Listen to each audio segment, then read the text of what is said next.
نبی اکرم صلی اللہ علیہ وآلہ وسلم نے فرمایا، تم میں سے ہر کسی کی دعا قبول کی جاتی ہے جب تک کہ وہ جلدی نہ کرے، اور وہ کہنے لگتا ہے میں نے دعا کی تھی مگر وہ قبول نہ ہوئی۔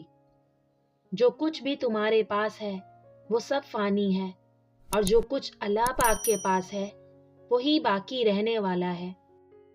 پیارے نبی صلی اللہ علیہ وآلہ وسلم نے فرمایا، برائی کا راستہ دکھانے والا برائی کرنے والے کی طرح ہے۔ اللہ پاک ہمیں برائی والے کاموں سے بچنے کی توفیق عطا فرمائے۔ رسول اللہ صلی اللہ علیہ وآلہ وسلم نے ارشاد فرمایا، دعا ہی عبادت ہے۔ اور پھر نبی پاک صلی اللہ علیہ وآلہ وسلم نے قرآن پاک کی یہ آیت پڑھی، اور تمہارے رب نے فرمایا، مجھے پکارو میں تمہاری دعاؤں کو قبول کروں گا۔ رسول اللہ صلی اللہ علیہ وآلہ وسلم نے فرمایا، جب اللہ پاک کسی بندے کو پسند کرتا ہے تو اس پر خوب آزمائش ڈالتا ہے۔ اللہ تعالیٰ نے ارشاد فرمایا، اے میرے بندو، تم رات دن گناہ کرتے ہو اور میں تمام گناہوں کو معاف کرتا ہوں، لہٰذا مجھ سے بخشش طلب کرو، میں تمہیں بخش دوں گا۔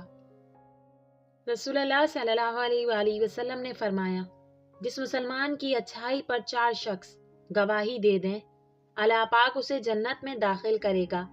ہم نے کہا، اور اگر 3 گواہی دیں؟ آپ صلی اللہ علیہ وآلہ وسلم نے فرمایا کہ 3 پر بھی۔